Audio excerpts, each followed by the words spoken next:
Christine Dunn. We are so excited. We're going to hear from Christine. Her chapter is called A Quest for Conscious Love, A Lesbian Perspective.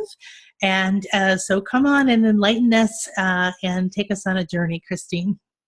Okay. Take you on a journey. I love that. First of all, of course, thank you to everyone in the book. I mean, gosh, I'm having so much fun listening to what everyone has to say today. And there's just, man, you guys are speaking my language. Tantra, dance, sensual food, power couples. I love all this. It's great. And I just love hearing everyone's insights. So first of all, yeah, I'm the Lesbian Love Guru. And I guess I'll share a little bit how I became Lesbian Love Guru. It was mostly because the domain name was available. So that's mostly why. But I started doing relationship coaching back in 2011. But really it started about 10 years before that when I got into my first relationship when I was 19, my first relationship with a woman, and realized that I was really clueless. And I don't know if anyone else has had that feeling when they get in a relationship. You're like, I am terrible at relationships. I cannot get this figured out. And for me, I was just like, I need to figure out what's going on here because I really want to be in this relationship. And so I was an anthropology major in college. And so my deal was that, I'll just read about this. I'll just study the culture of relationships and I'll study the culture of dating women and just figure this out. And one of the things that happens when you're in the LGBT community is often you go through the when you come out, you kind of go through the second adolescence. Luckily, I was 19 at the time, but a lot of my clients I work with are in their 30s or 40s or 50s. And they come out and they start dating, and it's like a totally different system from dating the opposite sex. And you have to learn, you've been taught a certain way of relating to people your whole life. And maybe you've dated some people, and so you've kind of learned that way of dating. And then you come out, and it's like you're 13 or 14 again. You're like, I have no idea how to date women. I have no idea what they're doing. I have no idea what they're talking about. And suddenly it's just a whole different thing. It's a whole different can of worms that you open. So there I was with this open can of worms trying to figure out how to navigate this.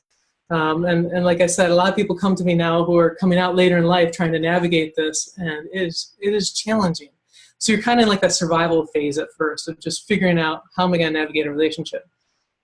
So I learned a lot over those years of how to communicate and how to do like the nuts and bolts of a relationship through these relationship books. And I would use my relationship as the guinea pig. And that was my first relationship. And we were actually together for 15 years.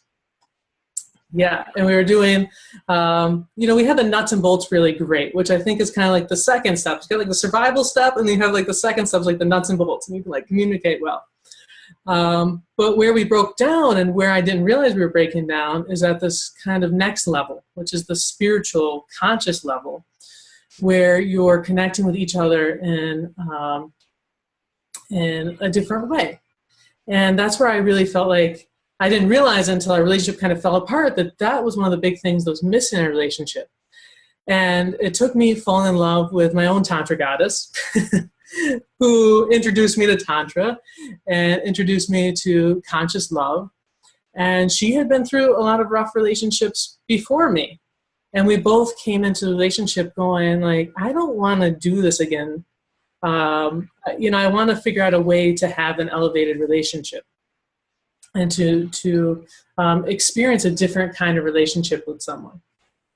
And so we've been weaving that together. Like, what does that mean?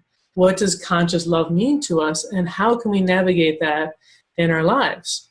And how can we take more responsibility for ourselves, which is a big, huge part of conscious love, and you've heard a lot about that today, is how it really comes from you first. It comes from you taking responsibility for your emotions, taking responsibility for your actions in the world, taking responsibility for all the BS that you're bringing from your childhood and from previous relationships and from your own, perspective of the world. That's one of the things I learned from anthropology is we all have a very unique perspective of the world, and that perspective has nothing to do with reality. Right? And you have to really see that and see that like your perspective is not necessarily what's going on, and that your emotions that you're feeling are not necessarily reality. And so through that process, learning to love myself more, and that I have to love myself more and I can't depend on someone else. And that was one of the big breakdowns in my previous relationship, was that we were really like the relationship people wanted to be in. And that's because people didn't realize what was going on inside of us. You know, we looked really good on the outside and we had a lot of fun together, and in a lot of ways we were great together, but we were both very hurt inside, and we were trying to fix each other, and we were just like emotionally falling apart inside, and I was trying to take a ton of responsibility for how she felt and for making her happy. And, you know, realizing that that's not really conscious love, when you're trying to either make someone else responsible for your emotions, or you're trying to become responsible for someone else's emotions. And how much that just really puts a huge amount of pressure on your relationship, a huge amount of pressure on each other. And we were trying to fulfill this role for each other. And we became like kind of almost caricatures of who we really were. We didn't have this identity anymore of ourselves, because we were trying to be this certain thing in this relationship, and trying to be this certain thing for our families, and trying to be this certain thing for our friends, and I was a lesbian love guru during this, and we're trying to project, you know, this amazing relationship out into the world, which in many ways was, but it wasn't the conscious relationship that it really needed to evolve into. And, you know, that's these realizations that I've gotten over the past few years, and it's really switched how I work with clients now, helping them get into the right kind of relationship in the first place, from a place of where they're really centered in themselves. And then how to create that consciousness in their relationship to elevate it to be much more meaningful and fulfilling, so that they're not depending on someone else and someone else isn't depending on them, and they can see that evolution and that growth that can happen in their relationship. And so I write about that in my chapter. I write about, you know, my divorce and my getting together with Leah, and how that really changed my perspective for relationships. And then I also just break it down into 4 simple pieces that you can really concentrate on to create a conscious relationship. And that's responsibility for your relationship. You got to be responsible for what's going on in the relationship. You got to take responsibility. If you want your relationship to be better, you need to step up and decide you're going to make it better. And the second thing is ownership. Like I said, taking ownership out of, you know, your childhood stuff, your past relationship stuff, whatever you're dragging along with you, taking responsibility for that. And, you know, if you can't change it, at least know that you're doing it. At least be able to say, like, yeah, I'm really angry because this is what's happening with me.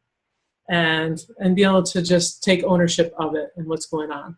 And the second thing is love. The third thing is love, is really making love an active part of your life. Love is a verb. It's not just an emotion that you're feeling. It's an active thing that you're doing in your relationship. It's an active thing that you're doing for yourself, that you're actively giving love to yourself, actively giving love to your partner, actively giving love to everyone in the community, really.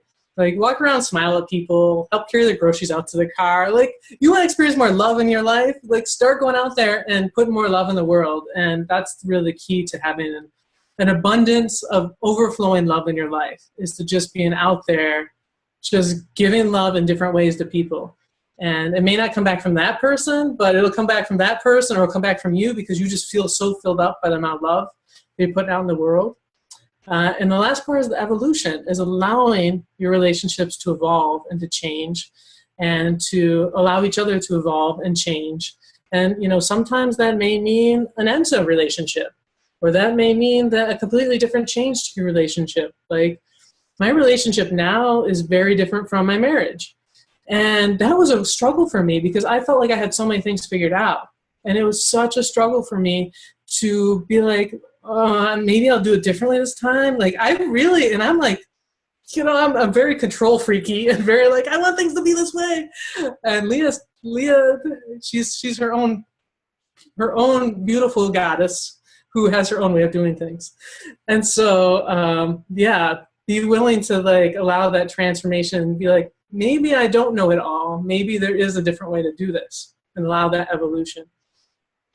So, you know, I really challenge you all to like do that. and really see where it takes you and see how it'll change you and how it'll change your relationships and how it'll just allow you to experience so much more in the world. Love and sometimes angst, but you'll experience so much more and you'll grow so much more through that process. So. Thank you so much. I love that, enjoyed that, and looking forward to getting to see more and play more with what you're up to and sharing. And really appreciate you're, again, one of the authors that came on late in the game after we'd really all been working together as a group for a while, and we appreciate you being willing to do that. When it's not the easiest thing to join the play group when they're already going, right? So, but we're really honored that you're here. So thank you so much.